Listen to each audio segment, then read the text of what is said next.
es conveniente aclarar previamente algunos conceptos o términos, como vamos a ver enseguida, ya os digo, muy rápidamente.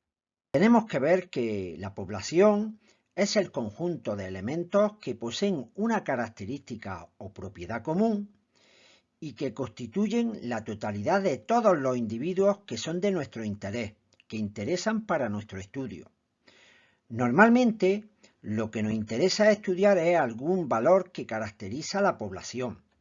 Podemos estudiar una variable como puede ser la altura, el peso, el sueldo, la intención de voto, etcétera, etcétera, ¿verdad? Y de ahí lo que nos interesa en muchas ocasiones es traer la media, la varianza, la mediana, etcétera.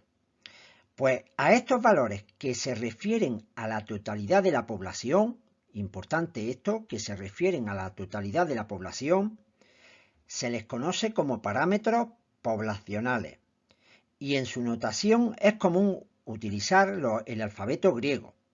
Aquí tenemos, por ejemplo, mu, sigma, etcétera, ¿verdad? Seguro que lo conocéis. Como las poblaciones en las que se pretende estudiar una determinada variable son frecuentemente muy grandes, puede ser muy caro o imposible estudiar a todos los individuos, lo que se hace es tomar una muestra de la población. Una muestra es cuando cogemos parte de la población para estudiarla y obtener conclusiones acerca de las características de toda la población. Cualquier valor obtenido a partir de los datos de la muestra se denomina estadístico muestral, como es por ejemplo X, la media muestral. En relación a la muestra, es importante tener presentes dos cuestiones. Por un lado, el tamaño de la muestra. Es importante, ¿verdad?, el número de elementos de la muestra, que vamos a designar por n minúscula, y por otro lado, la forma en que se realiza la selección de los individuos de la misma, parte en la que nos vamos a centrar en esta sesión. Vamos a ver qué tipo de seleccionar la muestra hay, incluso a través de algunos ejercicios y problemas de aplicación de estos conceptos. La elección de la muestra influirá de manera determinante en los resultados, por lo que hay que evitar muestras sesgadas, es decir, parciales o subjetivas, que produzcan errores incontrolables. Nos centramos ya en los tipos de muestreo.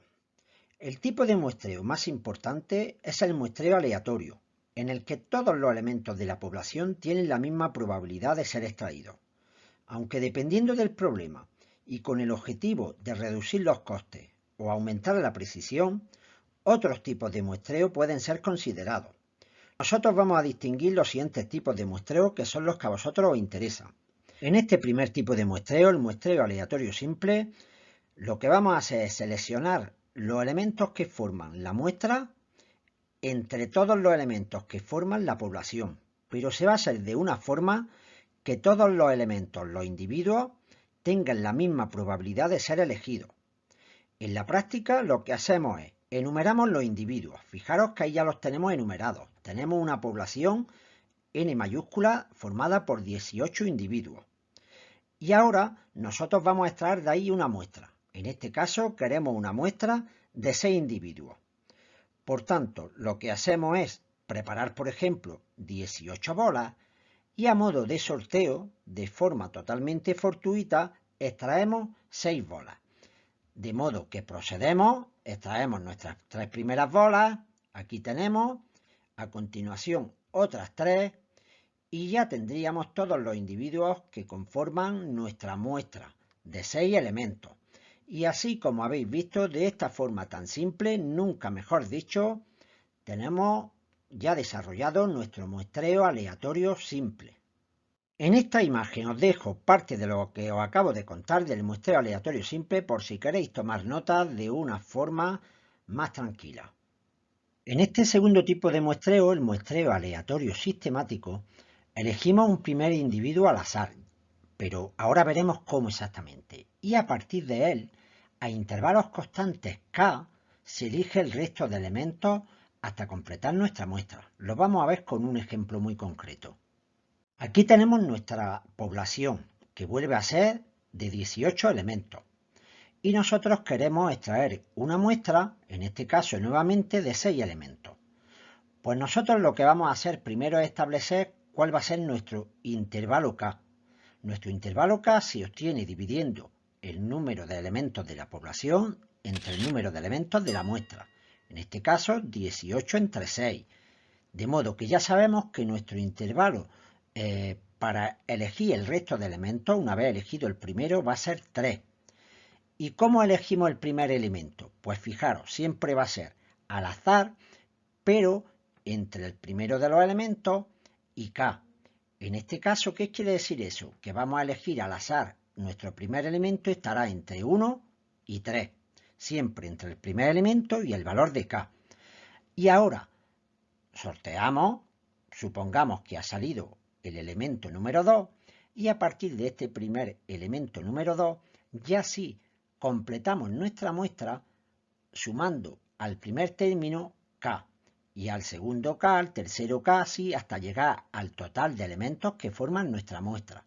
Por tanto, en este caso teníamos 2 y ahora será más 3, será el quinto de los individuos, el octavo, 11, 14 y el número 17. Y así tendríamos ya formada nuestra muestra siguiendo una selección de muestras por muestreo aleatorio sistemático. En este tercer tipo de muestreo, muestreo aleatorio estratificado, la población se divide previamente en grupos o estratos, en función de variables que pueden ser de interés para nuestro estudio. De modo que en cada uno de los estratos, en cada uno de los grupos, los elementos poseerán una gran homogeneidad respecto al carácter o variable que queramos estudiar. En función puede ser del sexo, grupos de edad, niveles de estudio, nivel económico, etcétera, etcétera. Por ejemplo, aquí fijaros, vamos a dividir, vamos a suponer que hemos fijado 3 grupos, 3 estratos. No todos los estratos tienen que estar formados por el mismo número de elementos. Nuestro primer estrato, un segundo estrato y un tercer estrato o grupo. A su vez puede ser de dos tipos, de afijación uniforme o no proporcional y, como vamos a ver después, de afijación proporcional. En este primer tipo ocurre cuando se toma el mismo número de elementos de cada estrato. Independientemente de que el estrato sea más o menos numeroso, de todos se toma el mismo número de elementos. Por tanto, los elementos de la población no tienen la misma oportunidad de ser incluidos en la muestra. Cuando la fijación es proporcional, el número de elementos que se toma de cada estrato sí es proporcional al tamaño del estrato. Los elementos de cada estrato se toman, a su vez, mediante un muestreo aleatorio simple. Todo esto lo vamos a ver y lo vamos a clarificar con un ejemplo muy concreto. Aquí tenemos ya nuestros 3 grupos o estratos. Como vemos, tenemos una población de 24 individuos y tenemos formados 3 estratos según alguna característica que los distingue a cada uno de los estratos y hace homogéneo a su vez a cada uno de esos grupos, y vamos a hacer un muestreo con afijación proporcional. De modo que, como es una fijación proporcional, tenemos que tomar de forma proporcional la muestra de cada uno de esos grupos. Por tanto, fijaros porque es muy sencillo. Tenemos 24 individuos en la población y queremos una muestra de 8 individuos. Es muy sencillo porque en definitiva se trata de reglas de 3. Nuestra muestra total, ¿cuántos son? 8, ¿verdad? Luego nosotros tenemos que decir que si de 24 elementos, que es el total, debemos coger 8, de nuestro primer estrato, que ¿cuántos individuos lo forman? Fijaros, 12, tendremos que coger X, porque queremos que sea proporcional. Se trata de una proporcionalidad directa. De modo que si de 24 tenemos que coger 8, de 12 X. Un cálculo muy simple, 12 por 8 entre 24 nos da que del primer estrato tenemos que coger 4 individuos. Del segundo estrato, pues fijaros, haríamos la misma regla de 3. Si de 24 hay que coger 8, de 6 habrá que coger 2. De hecho, fijaros, como tiene que ser proporcional, si sabemos que del primer estrato había 2 individuos y hemos cogido 4, del segundo que había 6, que es la mitad, pues 2. Creo que seguramente vais cogiendo la idea. y por tanto, como el tercer estrato está formado también por 6 individuos, también estará formado, en este caso, por 2 individuos. De modo que nuestra muestra total de 8 elementos, fijaros, estaría formada por 4 individuos del primer estrato, 2 del segundo estrato y 2 del tercer estrato. Sin embargo, recordad, en la fijación no proporcional esto no hubiera ocurrido así.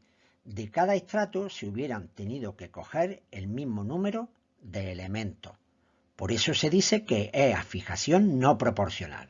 Con este ejercicio y los 3 apartados que os preguntan, os animo a que os pongáis a prueba y me dejéis en los comentarios vuestras dudas, vuestras respuestas y todo lo que creáis oportuno.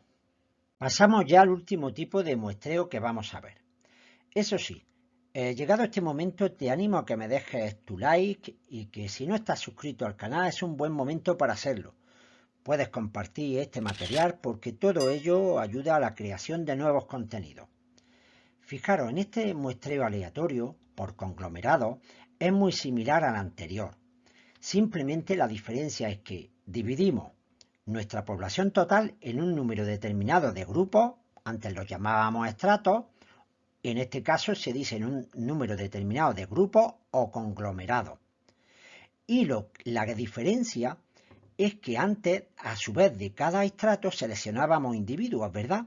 Ahora no, ahora lo que es que dividimos la población total, se divide en grupos o conglomerados, y de eso escogemos al azar algunos de esos grupos o conglomerados, pero completos, para incluirlos en la muestra total. Si estos conglomerados coinciden con áreas geográficas, a este muestreo se le llama también muestreo por área. Pues bien, esto ha sido todo. Espero que os haya resultado interesante y hasta una próxima sesión. Chao.